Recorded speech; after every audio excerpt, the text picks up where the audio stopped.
For better or for worse, for some reason there's a massive fascination, always has been, probably always will be, with the bench press.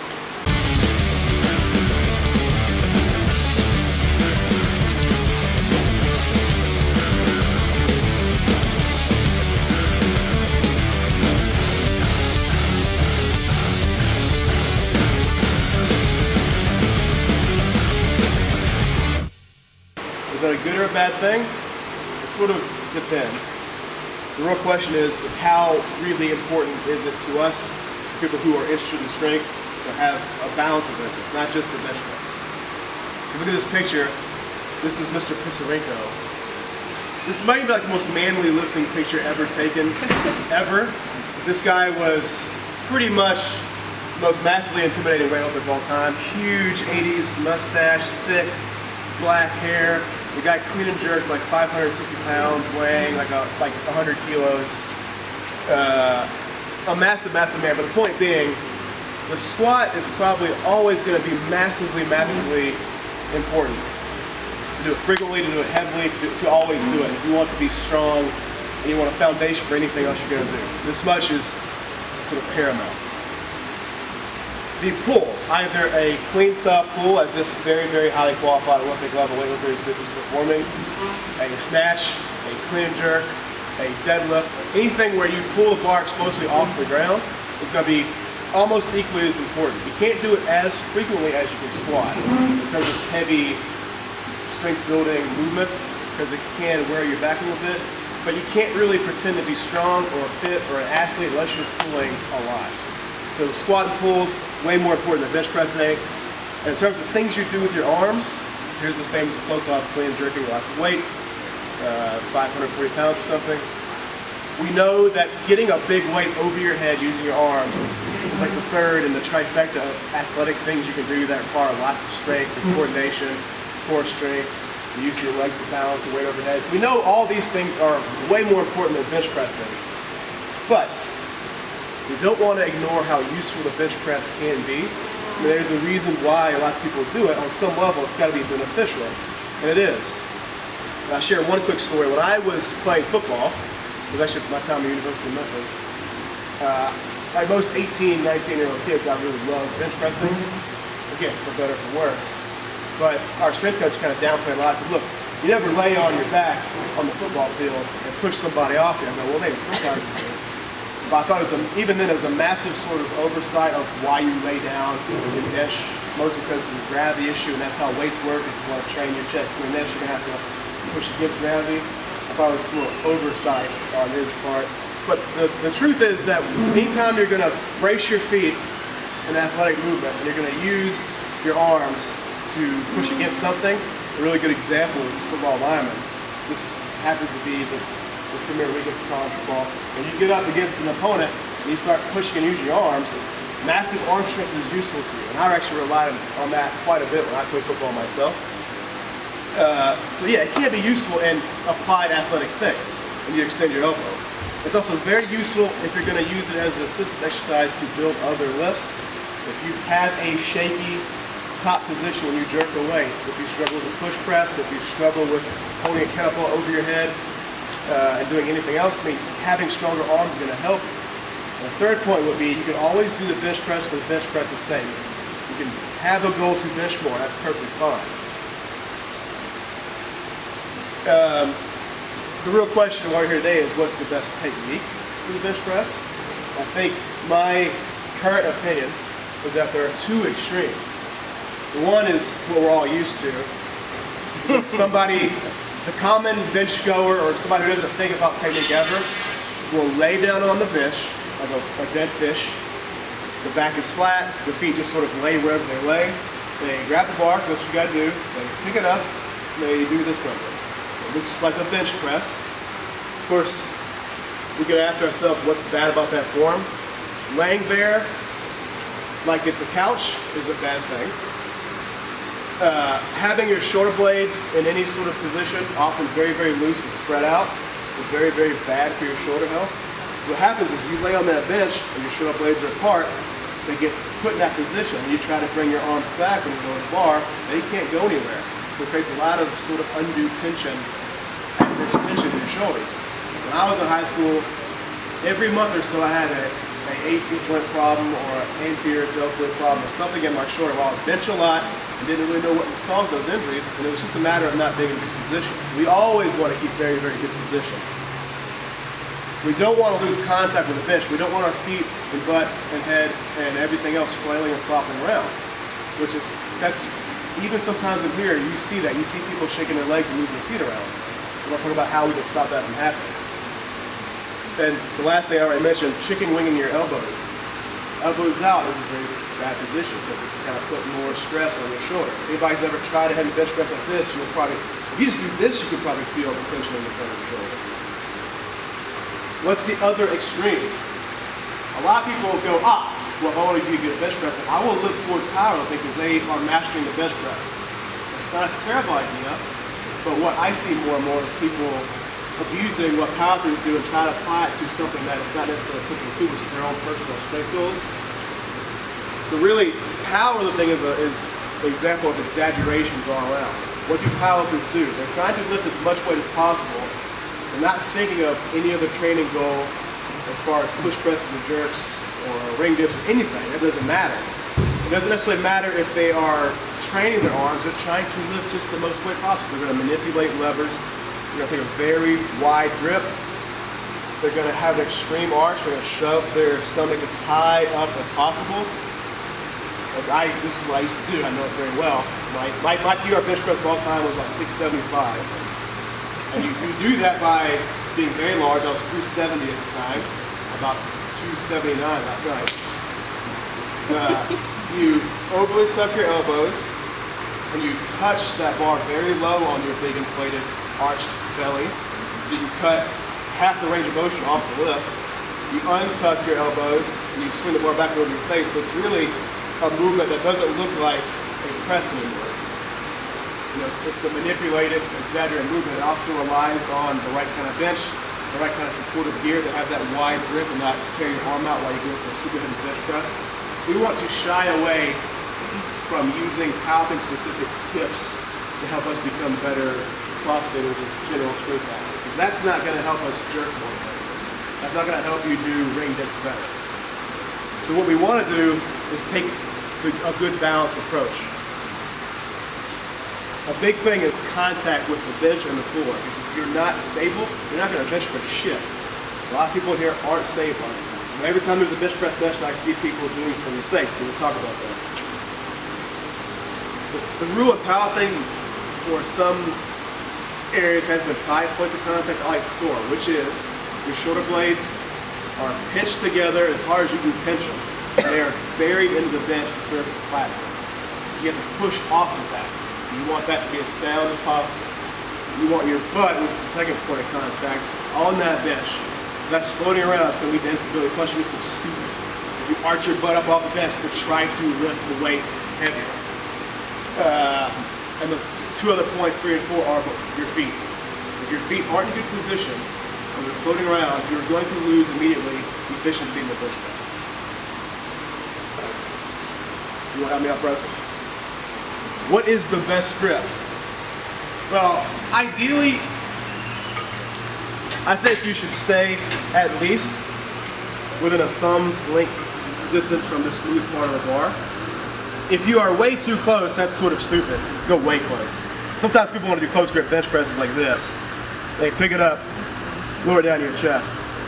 And you get a really weird torque bend on your wrist here. That's not going to feel really good at all. You're probably going to wear your wrists out pretty soon. You're going to have a lot of cramping and weird little sources of pain. If you take a thumb out grip, switch it, about there or a touch nearer, when you go down to your chest, do it, you're going to be in a better position. Now, I'm going to talk about one thing he's doing wrong in a minute. So about this length from the smooth is very good. If you go too wide, like go to your ring finger on the ring right there, go wider. Some people want to go wide because it helps them bench more weight. The problem is, with a lot of weight, this is going to put a lot of undue stress on your shoulders. And you're going to start having things like shoulder pain when you try to jerk and squat. So we don't want to perform the lift this way and take away from what we're trying to build in other lifts. So for grip, you're going to come up you're gonna put your thumbs right where the smooth begins. You're gonna grab it. That's gonna be right in that sweet spot where you're gonna use a lot of arm, you're gonna build a lot of strength. Does that make sense to everybody? And I might add, if I ever see you benching with your thumbs around the back of the bar, I will scold you. I know it seems cool and feels good, but you could potentially die doing that. Yesterday on Facebook, actually, a bunch of people circulated a video of a Russian powerlifter dropping 400 pounds from arm's length right onto the middle of his chest, and purportedly he has died. Initially enough, the bench press is probably the only lift in here that if you did it in a silly way, and you made a bad mistake with a heavy load, you could die. You're not going to die doing a heavy deadlift or a heavy squat because you can get out from the bar. But in this lift, there's a heavy bar, there's your soft tissue body, and there's a big metal platform. So you're going to get guillotined. So please pay attention to the grip issues. Where do your feet go? I'll sit back there. This little diagram demonstrates the zone where you want to stay away from. Just lay down like a fish. Do the dead fish. Just lay down and put your body wherever you're going to go. If you just lay down and put your feet where they want to go, you may end up in this position where you sort of plop your feet down. That's not bad if you can maintain good position. The problem is you can't really get a good amount of tension going up from your legs, through your butt and your back, and just push your heels down on the ground. What we're looking for is solid everything, so we don't roll and flop around the bench. You can do that a little better if you spread your feet out and away from you a little bit and shove your heels down. So try that. So if he spreads them out a little bit, it really shoves them down. He has sort of a wider base of support. That can be very useful. You may love that. If you don't love it so much, I would recommend the second option, which is to pull your feet back into you. Closer to that little box, like a big gray box, is sort of this post. If you pull it near here, put the ball of your foot down, and then shove your heel down, they'll sort of lock you in position. You sort of squeeze the bench with your thighs. It'll also give you a lot of stability. So you may try one of those two things. Don't put them in no man's land. Don't let your feet just be relaxed. We're not going to pretend like a power thing where it's a total body movement where it's so extremely arch on it. We do want a little bit of arch, we do want leg stiffness. The elbows and bar path. I showed you what Alex did while I alluded to it. Let's try again, bro. He'll take a thumb out grip. He'll keep them around. He'll squeeze the bar. He'll get his arm really good and dug in. He'll pick it up. What you basically want to do is keep very efficient with your bench press. You don't want to like go down too low, come back up here, doing this motion. You don't want to drop it straight down on your throat, because that could be potentially very bad. And your elbows are way too far behind the bar. You're not going to be very strong like that.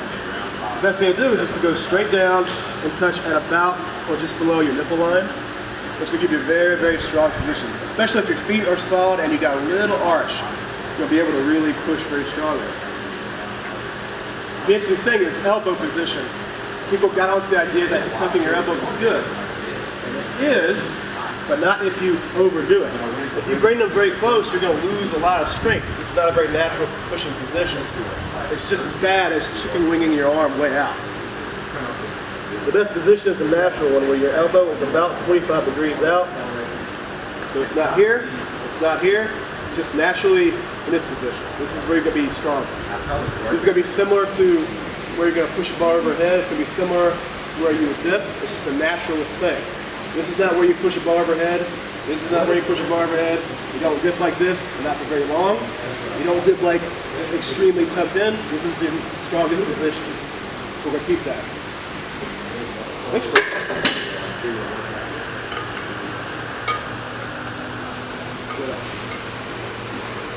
I want to give a little pearls on training. I didn't want it to be just technique talk. What should you really keep in mind? One, doing heavy 1RM weights. I used to do that a lot. A lot of specialized rack extension, 1RM attempts, lots of testing the bench. But really the bench press seems to respond a lot to work. Like the good old sets of 5x5 or maybe heavy sets of 3 are always going to be best. Do a lot of volume, do a lot of sets, do a lot of practice. Don't beat yourself up with heavy 1RM attempts. That's not really the way you're going to become stronger. You're going to see how strong you are doing that. Again, we don't want to beat up your shoulders and the things that you need in order to do the clean jerks and the dips and everything else you're trying to accomplish. You want to try to be as quick as possible. Lowering the bar, pausing, is a good thing. Coming up at a slow, controlled pace. We never really want to do that. We always want to push and squat and pull and jump and run pretty much as quickly as we can. We want to be explosive in all things. And the bench press is the same way. So whether you're doing a light bench or a heavy set of 5x5 bench, get the weight down and get it off you as explosively as you can. That's the golden rule for everything. And in terms of pausing, should you pause, should you not pause? I don't think it matters too much. If you're going to do a competition in the bench press, you should do some work pausing. If you're just trying to become stronger, tap your chest, do a light pause, do a light tender bounce, whatever you're comfortable with, as long as you don't make some of those technique mistakes that we've already talked about. Rep it out. I said, for some reason, the bench press loves reps. So after you do some work sets, don't be afraid of dropping the weight to 60 or 70% of what you can do. We're doing sets of 10, 12, 15, 20 reps. For some reason, that seems to work really good. And let's not kid ourselves. Walking around with a pumped up chest and feeling pumped afterwards is a pretty good feeling. That's why people love the bench press so much. You feel like a manly man. You can do a little chest pump in the mirror, whatever. I'll give you that. Have fun with it. We talked about pause. We talked about max upper training. Again, don't get too caught up in how much you bench press. We want to do the bench press to build things. We want them to get better at it because it's cool, but let's not sacrifice other things just so we bench press. It's kind of silly. And a couple of cool variations that you can also try. The bench press is great, but the only way to do it. My actual probably favorite version of it is to do it on an incline bench. It's a bit more specific. If you look at athletes, if you look at whether they're a weightlifter or a football player, you're going to probably generate force with your arm at a little bit of an angle upwards. You're going to strike an opponent, you're going to push a bar overhead. So that incline press is a little more specific. Plus, it's like if you have a weak jerk, or you struggle a bit with a push press, and you need a little extra work to help you, the incline press is pretty cool because you are lifting a bar overhead, so it's a little more specific than the bench press. It's very, very cool. A steep, close grip incline press will make your arms very, very, very strong. My other favorite variation is the floor press, which most of you guys have probably have done once or twice. Floor press is just a bench press. When you take the bench away, you lower those hooks on the rack, and you use the floor as your bench. You still keep your shoulder blades tucked, you still keep your butt down. I actually like to do it where my feet are spread out in a V shape, and I can have my legs flat on the ground so I don't cheat. You pick the bar up, you lower it down slowly until your elbow touches the ground. You pause, and you push up. The advantage are, it's going to overload a little bit the middle to top third of your bench press.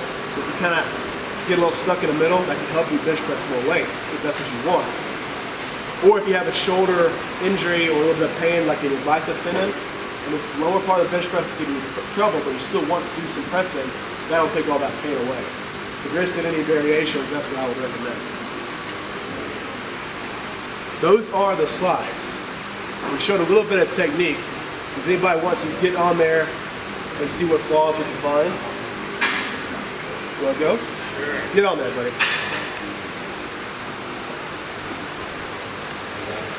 You want to look away on the bar, or is the barbell itself enough? Barbell is fine. And if you see something he's doing, let's point it out. Let's do this as a sort of a group coaching session. Again, how wide are you out? Thumbs length, that's plenty wide, no wider than that. If I'm spotting him, I'm going to make sure he gets the weight over his chest safely. He's going to lower it straight down and push it up. You can probably shove his heels down a little more to get a little more tension. Like, see the difference in that? He's going to be much more stable already. Do it again. His elbow position is just fine. You can probably maybe squeeze it, make sure he squeezes the bar. You can make sure his wrists are good and straight. If you do this, I don't want to hurt your wrist. When you push, the force is going this way and the load is going this way. This on your wrist is not so pleasant to feel. You want a nice straight wrist, so when you generate the force up to your arm, the force goes right into the weight and helps you lift it. That's why sometimes it's useful to have a wrist strap to hold that position, especially if you have a little bit of an injury. Same goes for a jerk or push press. Having a wrist strap is okay if you need it.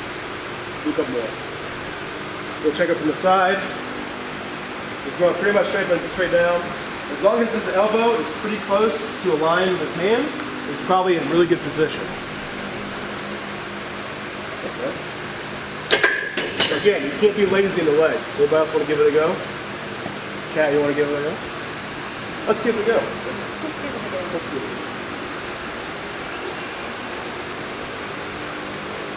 So when she puts her legs, so she's a little taller, she may benefit from spreading her feet out and creating a wider base. You just want to make sure the heels keep pushed down and you keep tension on your legs. Don't let your legs go loose. You're working your arms, but you got to keep everything tight. Oh. The mistake there is bring it down a little too quick.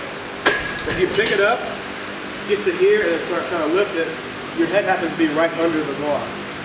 So if you need a spot, have somebody help you pick it up and carry it out. No. Hold the lock position until it gets out to where you're strong. Then start. Come on, straight down.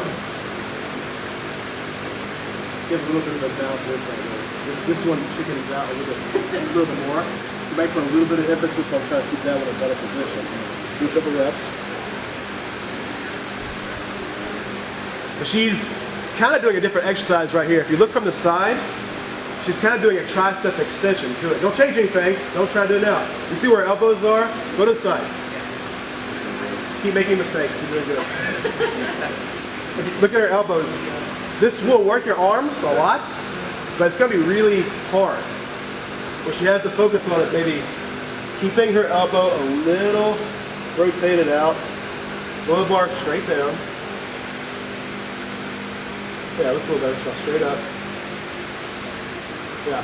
So for her, she touches a little higher. The problem, an obvious problem if you're a girl, is that you have boobs in the way. So you don't want to drop heavy weights into them. I'm not a girl, but I can imagine that's not always the best feeling thing.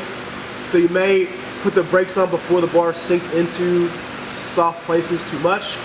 That could be what you see her, she goes a little low, she goes a little high. That could be the problem. So stop a little short of going all the way into her chest, maybe. But her big problem is consistency. You want to touch that same spot. Right here, your form is pretty much vertical. When you push, for her mechanics, she may have to come back a little bit as she extends to keep the bar in a strong position. She lowers it, it goes up. That's probably her best path. She was lowering it like that, and if her elbows are out in front like this is going to be a bad, weak, probably pain-inducing position. So the recommendation for you would be to work, here's your strong finishing position, lower. Here's probably your strong finishing position off the chest. You can probably practice that motion. The disadvantage she has is she has long limbs, so the bench press is never going to be the thing she sets world records in. That's fine because no matter how our bodies are shaped, we can get much better at bench pressing. That's good. Dr. makes some mistakes. Anybody else want to give it a go? If not, I think I will release you to your warm-up so you can get your Saturday training session on. Thank you for coming out. If you have any questions or you want a copy of those slides, whatever, just let me know. Thanks, guys. Thank you. Thank you. Cheers. Thanks, Chris.